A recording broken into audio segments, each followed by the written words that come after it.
last year, I lost $600K on 3 houses. But the best thing I did was get rid of those distractions, sell them, move on, get back to work, create cash to buy large assets to create more cash. Either you're in or you're not. There's opportunities to go make that money, go drive revenue. The most important thing is just belief in the product, service, company. If you don't have that, then you're not going to win. Like, what do you think are the big keys to building out a large business like yours in a short period of time? I think it's just... Welcome back to the Wealthy Business Podcast. I'm your host, Javi Chavez, COO of 5 7 to 8 figure companies with Ryan Pineda. Today, I have somebody who I've looked up to, Clint Cooper. He, we actually started in real estate coaching right around the same time. And during that, I've seen his business just explode. Like, how much are you guys going to do in revenue this year? Probably about 5.5, 6 mil, somewhere in there. Huge. And when did you start? Started at the end of 2020. So really start of 2021. I've been in it for about, 2 3/4 of a year. Which is huge. Yeah. So in 2 years to go from zero to right around $6-7 million, I think a lot of entrepreneurs would, be jealous and be looking for that. So yeah, tell me a little bit more about like your background, your story, and then we'll kind of get into the actual nitty gritty of stuff. Yeah. So grew up in the Atlanta area, in the suburbs there. Went to college there, high school. Moved around a little bit when I was younger, but after about middle school, lived there pretty much my whole life. And, since then, I went to college, didn't know what I was going to do, started working for my dad, and really helped him build his business. We basically doubled his business in about a year, and he ended up actually selling out of that 2 years ago. So worked for him, kind of understand what a small business is like. And then, I started doing a side hustle. It was in the sports betting industry, and that kind of blew up to where I was making like 5 times what I was making working for my dad. So I told Dad, it's time for us to part ways. Yeah. I got to go focus on this thing that's making me a lot more money. And very difficult conversation I had with him, but it ended up working out for the best. And, did the sports betting thing for 3 to 4 years, and ended up exiting that business and joined, Wealthy Investor. And the rest is history since then. So that was about, 3 years ago when I joined Wealthy Investor. And since then, I've done about 350 to 400 transactions. I don't know the exact amount. And have a team of about, 50 to 55 people right now. So nice. That's huge.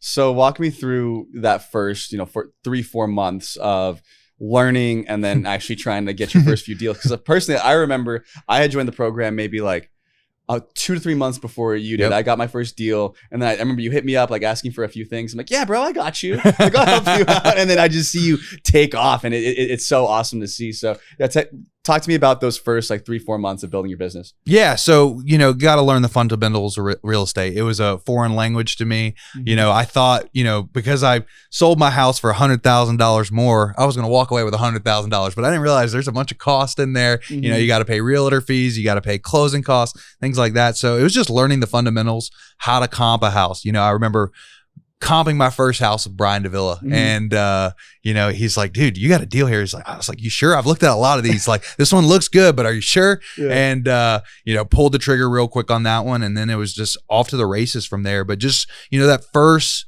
3-4 months was just laying the foundation, understanding the business and just hustling. You got to spend a lot of time learning what you're getting into, but at the same time, you got to be taking just as much action as well. And I think that's what a lot of people struggle with is, they consume, but really you need to be focused on the actions, the daily actions. Yeah. One of my favorite quotes is like, knowledge isn't power, it's potential power. You got to go out and actually apply it. So I think that's huge.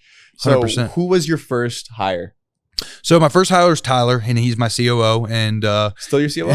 He's still my COO. It's good. And I heard Alex Hormozi talk about over titling people. He's my first employee, has no background as COO, and I titled him a CEO. It was a horrible mistake, but luckily, I've provided him with a ton of resources to grow. And he's a very different person than he was 2 years ago when he started with me. And it's because he's embraced that growth mindset, and he's just really become a rock star COO. Nice. Yeah. And what resources are you providing him with? Or because he's been to these conferences. Sure. He's been to these conferences. I've been in about 8 other different coaching programs, other masterminds, everything. That's one thing that's been a big reason why I've had success is I've getting in all the rooms, like not just one, not just two. Obviously I laid the foundation here with Wealthy Investor, but I'm just continuing to level up the rooms I get into. And it's just been a game changer for me, just getting around people, because my vision just keeps casting bigger and bigger when you see other people that are doing so much bigger things than you. Yeah, you know exactly. Like you want to be the smallest fish in the room always. And yeah, you either have the right network, or you pay to be in the right room. Right. And that's what, you did. That's what I've done. And then you just keep doing it and you get into, like you said, 9 different rooms. And, there's always going to be nuggets that you can take. And that's the big thing that people like have with coaching is like, oh, I don't want to spend $30,000. I don't want to spend this. But like, if you walk away with one piece of knowledge that you can tweak into your business, it's worth it. Right. 100%. Yeah. And pretty much every, coaching program, mastermind, I've walked away with nuggets that have made me exponentially more than what I've paid. And that's why, I think I'm, moving in this business a lot faster than others because I'm quick to spend money on learning more. It's better to spend money on that than waste money, time, effort, resources on making all the mistakes that somebody's already made and you could just learn from, right? So I think that's huge. 100%. It's a shortcut to success. I tell it to people all the time. Like, I've coached some people and I've done some coaching in this program. And I tell people all the time, like, the best investment you can make is in yourself. And like literally you are getting the shortcut. You can go on YouTube and probably learn everything, but it's not going to be laid out neatly. You're not going to have resources to be able to go to. And, this program specifically, I've been in it for almost 3 years now. And it's been a game changer, not just from a fact of business, but also the family life. Ryan talks a lot about that, my health, I look you look great, very different, than when I joined the program. I was a very amateur businessman. I had horrible health, probably wasn't the best husband, probably wasn't the best dad. And, I've tried to elevate in all those parts of my life and being in these type of groups, it shows you that type of thing. Absolutely. Yeah. That's what I love about Ryan too. And part of the reason why I decided to come work for him is because what you see on social media is what you get. And also he's truly out of the office by 5. Every now and then we have a late night or whatever, but it's very rare. Yep. And then he doesn't work weekends, doesn't really expect the team to. So it's great. It's a great culture to be around. So walk me through, you get your first hire. Yep. Who's the next person that you bring on board? So next person was a project manager. It's actually my COO's dad. And then we hired, I guess, one salesperson and a transaction coordinator. Okay. So, still a very small business, didn't know what I was doing and I was failing, right? I made some really bad hires in those beginning stages. And what do you think attributed to that? I think knowing what an A player looks like, right? Okay. Until you've been around them and worked with them on a regular basis, it's hard to know, hey, what is an A player? What is a B player? Like, I think these people are great, but until you get around that person that just levels up that division or that department, and it just makes you realize that there's people out there that can elevate your organization. And I see it all the time, still to this day. I'm constantly trying to level up our executive team. When we have somebody who's not getting the job done and we replace them with a rock star, like that division gets fixed pretty quickly. Yep. when we put the right person in the right seat. And so it's just, seeing what works, right? And I still fail at hiring. I've made a ton of bad hires, but the best way to do it is, fire quick and hire slow. I kind of had do the hiring fast though too. And cause I think we hired in December of last year, like 7 salespeople in 1 month. Wow. And we continue. Now we're, we go through different stages in business, right? Like, so kind of what we're focused on right now is building the foundation, building out our processes, building out our roles and responsibilities. And it was very different than last quarter. Last quarter, we were only focused on growth. We were trying to see exponential difference in our revenue numbers. This month, we want to maintain what we did, build the foundation. So next quarter, we can go out and grow again. And that's kind of how we're looking at each quarter is like, is this going to be a growth quarter or are we going to lay the foundation and get everything in place to continue to be able to grow more? Yeah, totally. I forget which tech company says it. It's like move fast and break things, right? Yeah. So it's, we scale, and then we're like, okay, now we got to build everything out and make sure that we have the right processes, frameworks, but it's proving out the concept. The same thing that we do in a lot of our businesses where it's like, okay, we think we have an idea, we have a product, service, let's go. We just brought on like 10 interns to do sales for us. And, over the first week, we lost like 4 of them. But I mean, it's a tough job. But the ones that we kept, because we're building up our sales team, right? So our plan is to do 30 events next year.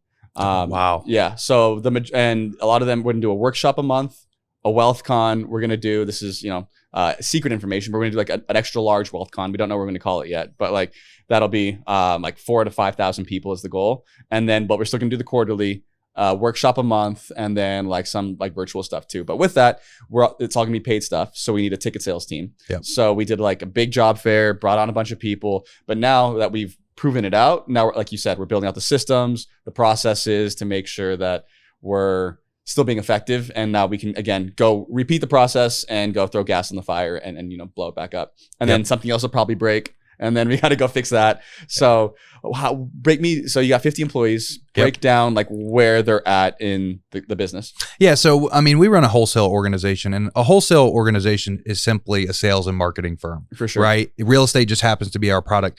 So majority of our people are sales, right? We do have a marketing department with a couple people in it, but majority of it is just salespeople that are good at closing deals, right? And or nurturing leads and getting them to the closing team, or selling the deals once we get it. So we've got a total of, I think, 8 acquisition closers, and then we've got 6 dispo reps, and then we have a bunch of lead management in there. Got a bunch of cold callers, cold texters, everything like that. So we've got a full built-out leadership team. Not fully built out. We still need to replace Tyler as director of finance and Ren, my other business partner, as director of acquisitions. But we've got a director of dispositions, a director of lead management, a director of title, a director of recruiting. Wow. And so we're just really focused on building that team and empowering them to become better leaders and providing them with resources to become better leaders. So that's kind of what the team looks like currently. And, we've got a lot of overseas employees, doing the cold calling and the cold texting.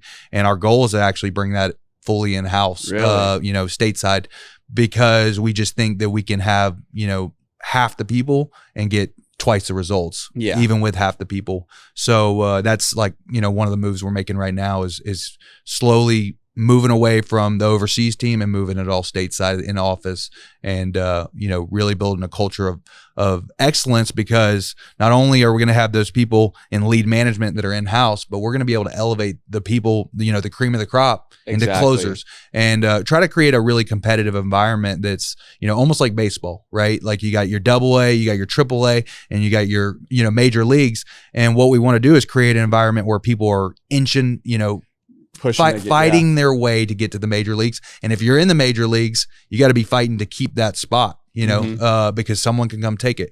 So that's the environment we're really trying to create. And we've got a very strong culture of accountability. A lot of our team is virtual, so it's very difficult to navigate, a virtual culture, and how do you create that. We do a lot of that through our morning meetings. We've got our hype huddle. We break off in trainings every morning between departments. So walk me through that, like meeting cadence. So hype huddle, is that everybody?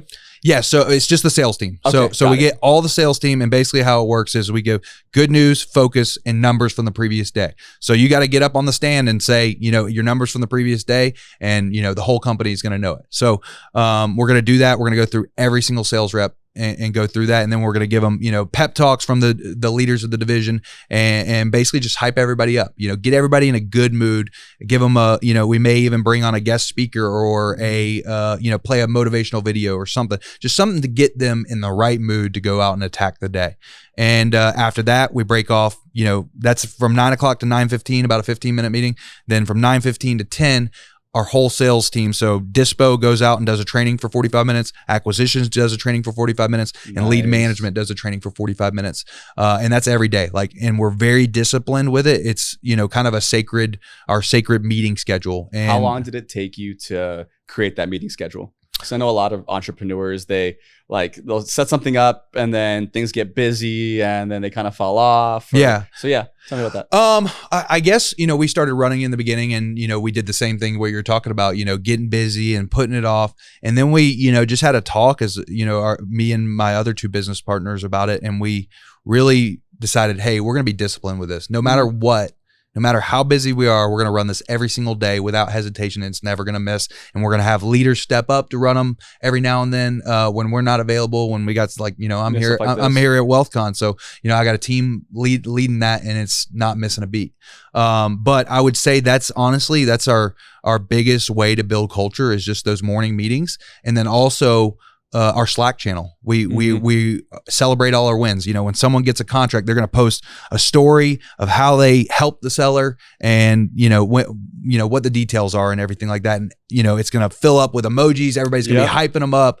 And that's really how we build a virtual culture. Those two things is just those meeting cadences and also, just having that Slack group and really celebrating, the wins and everybody bringing a bunch of positivity to the group. And it's been a game changer for us. It's real. We do the exact same thing. Yeah. It's huge because we have a wins channel where for our coaching business, at least, right, we'll have wins for people like our students getting deals, just all that fun stuff. And then same thing. We have a deals channel where every company that we have, anytime they get a contract, so like we have HRO dropping when they get a deal, we have media dropping when they close. So it's cool. And same thing, emojis blow up, everyone's hyped up. Ryan's in there, I'm in there commenting. And that's something that we've actually integrated more, is like having Ryan more involved, because, everybody, like, they might like me. And like I'm in the day-to-day, but like they're working there for the CEO. They're working there for Ryan. So having him involved and letting, like, even him just commenting, it lets them know that he's watching, right? And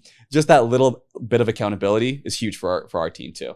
So we love it. 100%. I would say the people that are most active in our Slack group are, me, Ren, and Tyler, our business partners. And we do that intentionally. Exactly. It's not just, when we feel like it or anything, we do it intentionally because that's literally how we build the culture. Exactly. It's by, staying focused on, and that's how we communicate, right? Like, how can we get a message across the team? Well, we can quickly drop in a Slack. We can drop a motivational quote, kind of just building that championship language within the organization. That's been a big focus of ours. And we can do that through the Slack channel and through those morning meetings. Yep. Love it. So how did you level up as a leader? Obviously, in a short period of time, you've gone from managing yourself and, having your own small business to now all of these employees. So walk me through that challenge.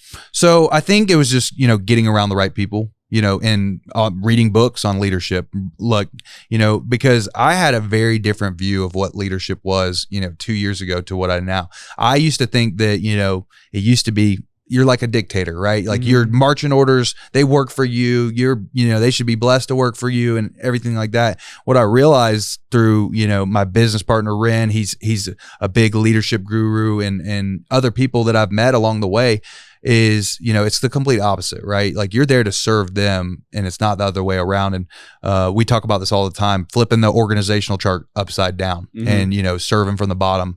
And so I think it's just, a combo of things of putting a focus on it, listening to podcasts on it, listening to books, getting around the right people, having people call you on your bullshit. That's what a lot of people won't do is, they're scared to give constructive criticism because it might hurt their feelings and whatnot. I'm very open with my team and telling them where my blind spots are. Where am I struggling? What do you guys see that I'm not seeing myself?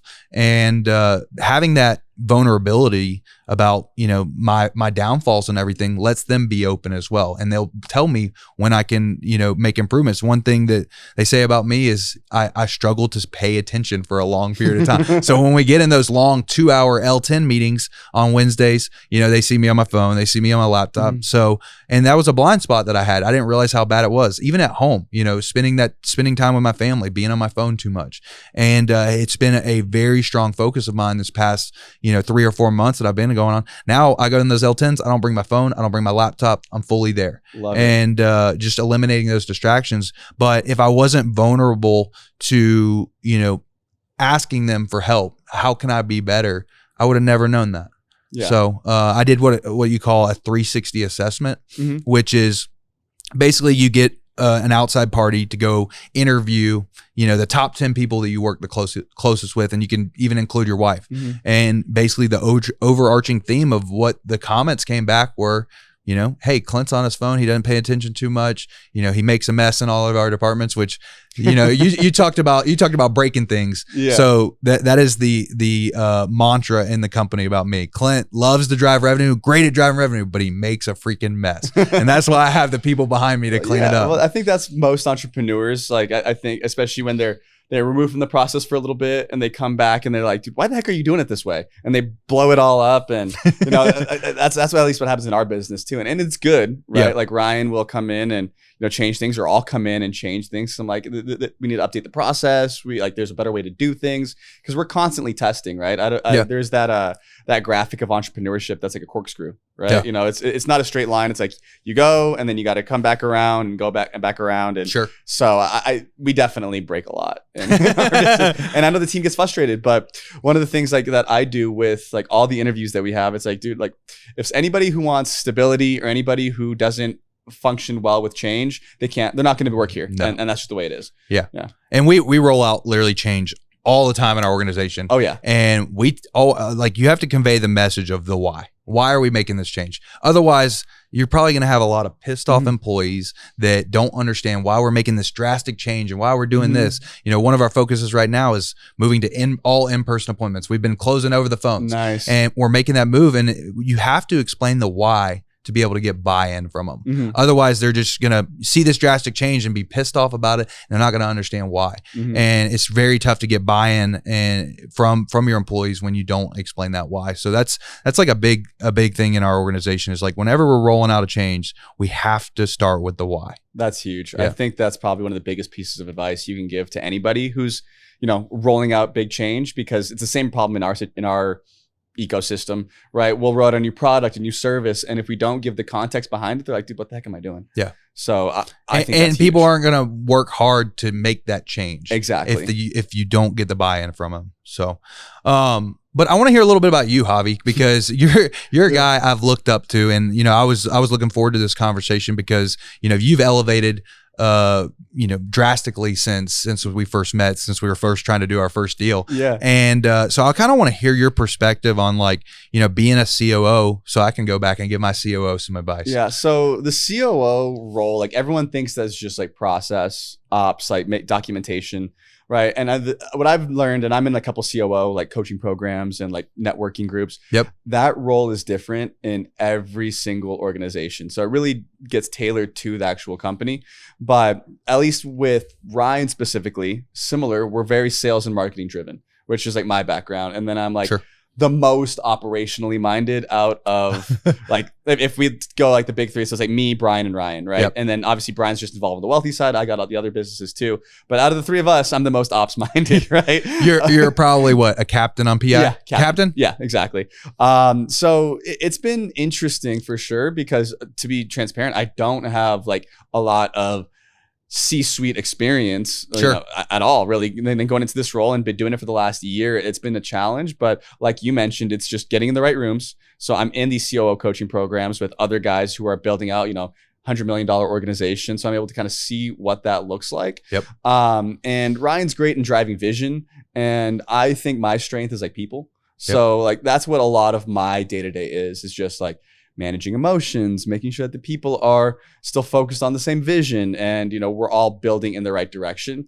And one of my blind spots was actual true process. Like I understand it, but I hate building it out. Oh yeah. So like I have now like ops coordinators and stuff like working on our team that can drive down like the vision that I create to like actually build out the process. And now I just come in and make sure that the team's accountable. The other thing that we do really well is we have good leaders in the business now. Like Monty, crushing it at HRO, right? Like I get to spend maybe 2 hours a week with him, and he just runs everything. Yep. So a lot of my time now is number one on people, and then just accountability and recruiting. Recruiting is a big bottleneck for us, just because we have so many different businesses. We made 2 acquisitions recently for like other companies. So we got to recruit for them as well. So to tie it all back in, like a lot of my day-to-day is spent on recruiting, people management, leadership development, like leveling up as a leader, making sure my leaders are leveling up, and if anything breaks, I gotta go in and fix it, or loop Ryan in and make sure that he understands like what the problems are, and now we can go tackle those things together. I like it. I kind of want to give you my perspective on what Tyler does for me. Yeah. And kind of hear your insight on it, because he, he's very different than when we first started. He's grown a lot. We put him in a lot of rooms to figure out how to do this position at a high level. He has 2 COO coaches right now. Nice. And so I'm curious your thoughts, but the main things that he does is he's responsible for holding the directors accountable. Exactly. So he's over the directors of each division. He's going to have a meeting with them on every Monday for about an hour, go over KPIs from the previous week, hold them accountable. And his big job right now that he's rolling out is performance management across all of the divisions. So every employee and every director is basically going to be in red, yellow, or green. Right. And if you go into red, you go on a performance improvement plan. Doesn't matter if you're a director, doesn't matter if you're a salesperson, but if you go in red 1 month, you have to go on to a performance improvement plan for 30 days and work your way out of that pit. And so that's that's his big project he's been rolling out for the past, and also roles and responsibility, making sure everybody has their clear roles and responsibility, their key process functions in each division. And the thing that he struggles with, I think, is the hard conversations, which we've been working on with him. He struggles he's a captain as well. I honestly, I love working with captains. So Ren, my other business partner, he's a captain as well. They are just y'all are just very more process oriented than me. I can look that's why it works. And exactly, that's exactly why it works. And that's why, we have a good business partnership, is because, we bring different skill sets to the table. But yeah, and he's also, kind of in control for the fires and the P&L. So he's making sure that the P&L is, we're making money. We're making money. The top line revenue is good. The bottom line revenue is good. And also whenever there's a fire in the division, because it's so funny how it works. But as soon as we remove a bottleneck in one division and get that division fixed, there's a new bottleneck that occurs in another division. So he's just chasing those bottlenecks and constantly removing them. And as you grow in revenue, the problems just become so different and so much bigger. He's just going out and removing those bottlenecks each time. So I think that's very similar to what I do. It's funny, we just had our quarterly with Gary. And so two things. The first one that I thought about was, having tough conversations. And those are things that I've had to fire COOs. I've had to fire people who salespeople who I've hired, people who I really like and admire. And that's probably where I've grown the most, and I still have room to grow. One thing that is I know I need to improve on is once I have that gut feeling where this person isn't going to work out, I got to cut them immediately, just because I've had enough experience now where I know I got to trust my gut. And so corporate world, right? You're okay, 3 months, you got to give them 3 months to let them figure everything out. But honestly, we've moved so fast, and missing out on 2 months of a good person, or even just me sitting in the seat, right? I'd rather me sit in a role that needs to get done versus have somebody who's already doing it poorly and hoping that they figure it out. So that's something I've had to definitely improve on, is having those tough conversations sooner. And it's funny you bring up PIPs and performance stuff. So we're doing the same thing right now. We're rolling it out. We don't have the colors, which I might steal from you, but again, it's below expectations, meets expectations, exceeds expectations, right? And then we're rolling it out for all people in the company. So that's probably long overdue for us. We should have been doing that a while back. Because before it was pretty vague. It's hey, we still sat down and did performance reviews, but now it's so much more black and white. We're hey, these are the things. If you are meeting expectations, this is everything that you need to do.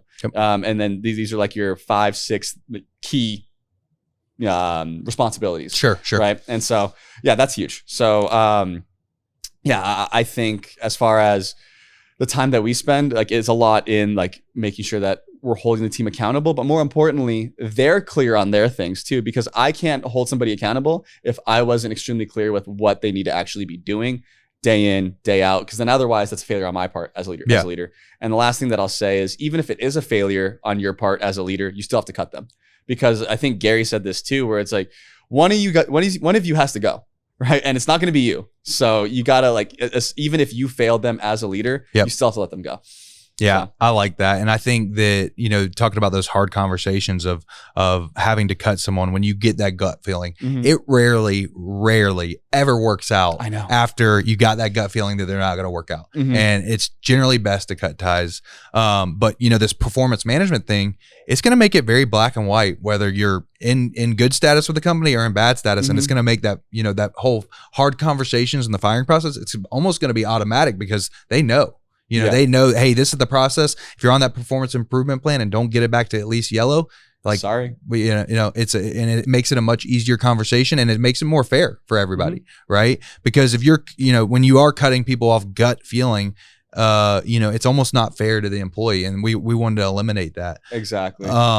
So yeah, it's interesting to hear your take, but I definitely want to get with you on the performance management stuff and kind of see if we can, I want to hear your ideas and show you kind of what ours looks like, because I think that's going to drive a lot of success for sure. And because we have a culture of accountability, but we probably have way too many sales reps that should have been on PIPs that aren't on PIPs. Mm-hmm. And when I look at a sales rep, kind of our viewpoint on a sales rep is there's 4 pillars, right? You got your attitude and your work ethic, that's on them, and then you got your skill set and strategy. So what we think is, they've got to bring the attitude and work ethic. It's our job to give them the skill set and strategy. Now they have to, have some sort of cognitive ability. That's one thing that we've noticed is like, if they don't have the cognitive ability to solve problems, they're probably never going to work out anyway, even if they are bringing that attitude and work ethic. But we test on that before we hire them.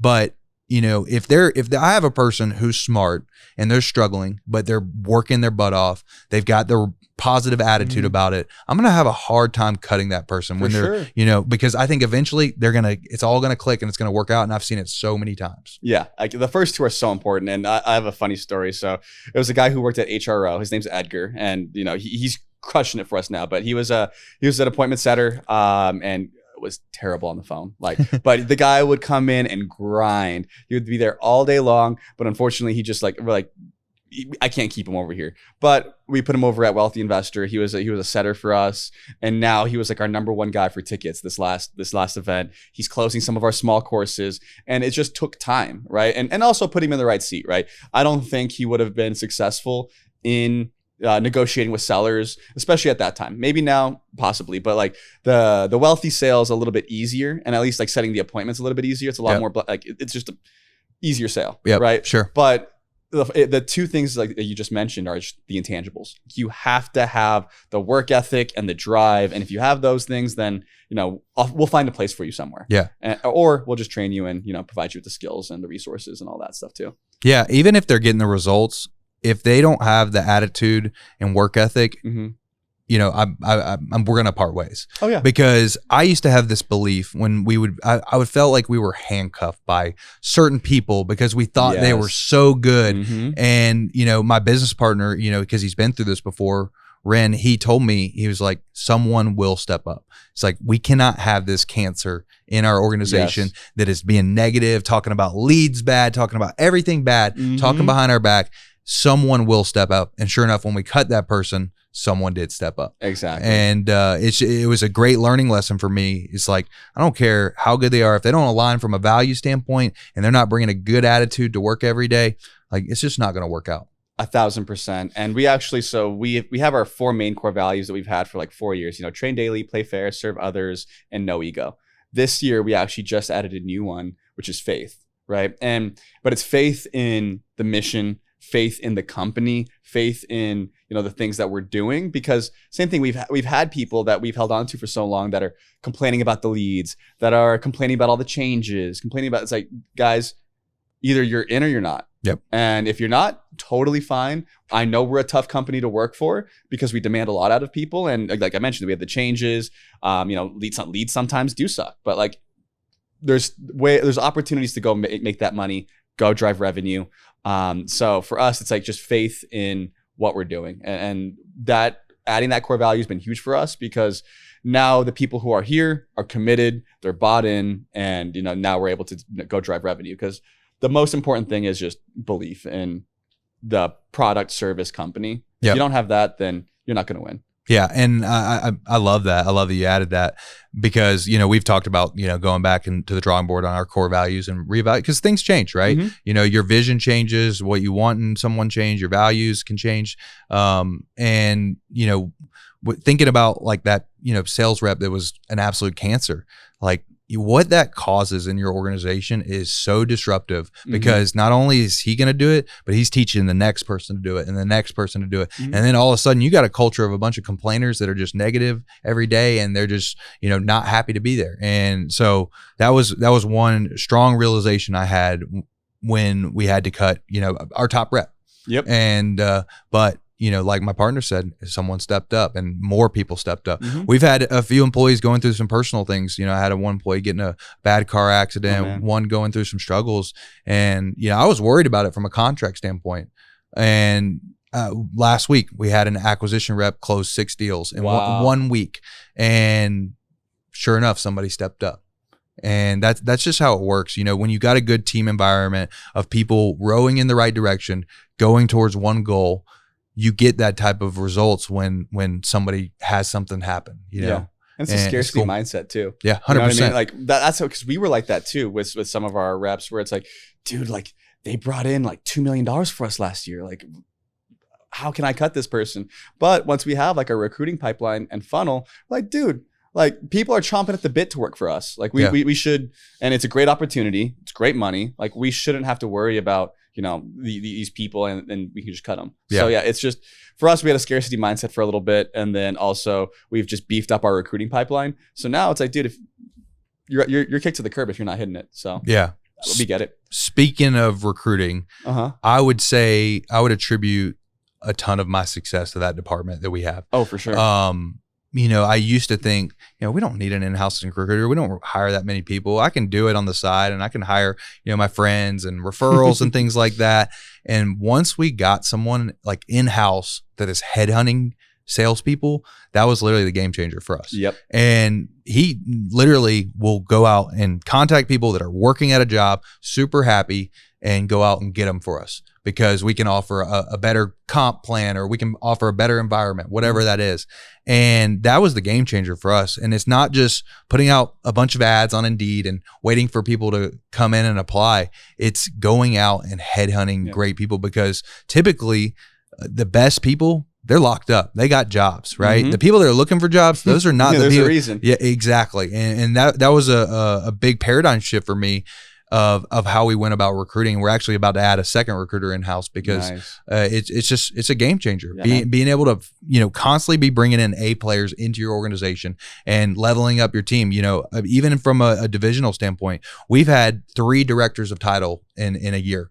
And what that department looks like now from a year ago is so different. We found, we had a girl, she wasn't the right person for the job. We replaced her with someone who we thought was the person for the job. And she was good, but she couldn't solve the ultimate issues that we were wanting out of that department. Then we got someone else and just moved her to a closing coordinator role. And now, in that first month he came in, he cleared $350K worth of title issues that would have probably sat in there, and we would have never realized that revenue. So that guy literally in month 1 gave us $350K extra revenue that we never would have had. That's huge. And that person will probably clear a total of, $2 million in revenue for us every year that we would never be able to see, because we didn't have, advanced title, abstract, whatever knowledge, he does. Yeah. I don't even know. And you don't need to know. Yeah.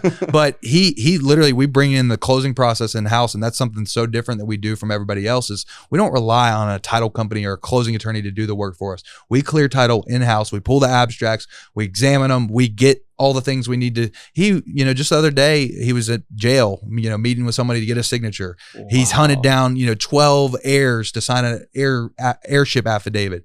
And that's that's the reason why we add an extra, 150, 200K a month, is because of him. We wouldn't have it. Versus everybody else, they let their deals die due to title issues. We figure them out. That's smart. Yeah, that's something that we'll probably try to implement too, because that's a huge piece of revenue that we definitely miss out on for sure. It's generally the biggest deals. Yeah. It's generally the deals with the nastiest title issues are the biggest deals. And I honestly believe, from a wholesaling perspective, that's why we make the big bucks, is because we're able to clear the most complex issues in real estate.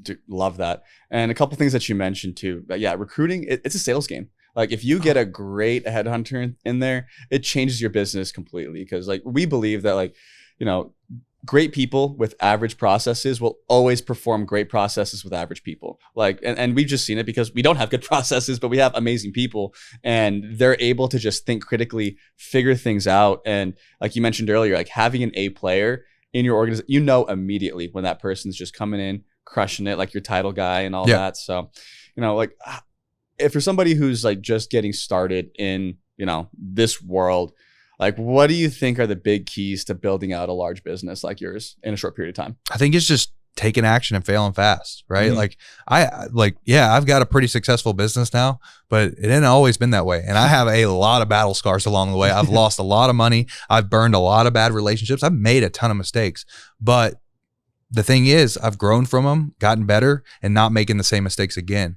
So I think it's just, go out and hire that first person. If you have some cash in the bank, hire that first person.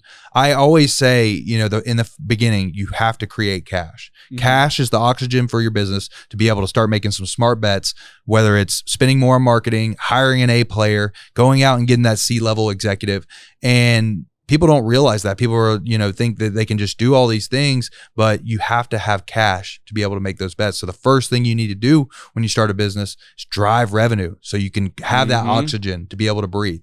And anytime we have our good months, we're always looking, how can we set aside some smart bets, whether it's let's hire a new director of recruiting or let's double our marketing budget. And, that's been the game changer for us is every time we've made, had those really, really good months on the bottom line number, we've reinvested those profits into certain things. And obviously we continue to hold back a bunch of cash because, my ultimate goal with this business is to create cash to buy large assets to create more cash. Mm-hmm. And, we're not there yet, but we want to own big apartment buildings without any partners and, cash flow and basically just taking the money that we make from the active business and throw it into the passive business. Yeah. Yeah.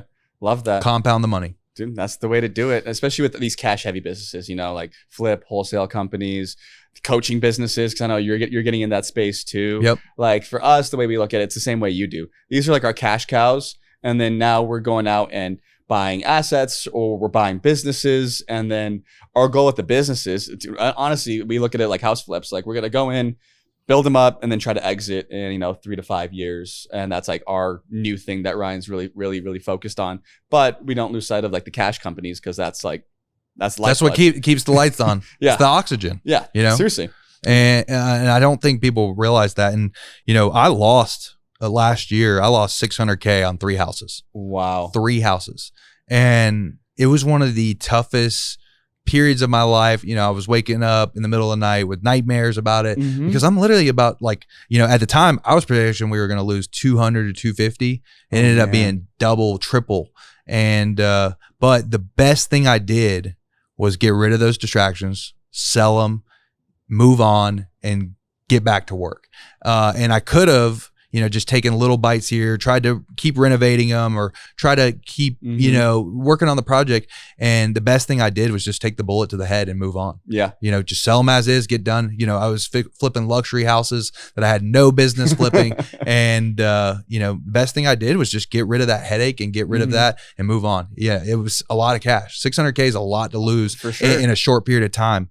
But at the same time, it allowed me to be able to focus on building the business. And ultimately I'm in a much better spot now. Totally. Yeah. And I think that's a huge lesson for people too, where it's sometimes you hold on to stuff that's just, it's not worth your time. Your time would be so much better served focusing on what's going to drive revenue today. Go bite the bullet. I mean, dude, I'm sure Ryan has told you, or we'll say it publicly. We've lost millions of dollars in bad deals this year. Yeah. Right. Just from paying the price and people who bought bad deals last year and stuff like that. But the best thing that we did is just double down, keep focusing. We had our best month ever last month at HRO, right? And same thing with we've done our best quarter ever at the wealthy businesses.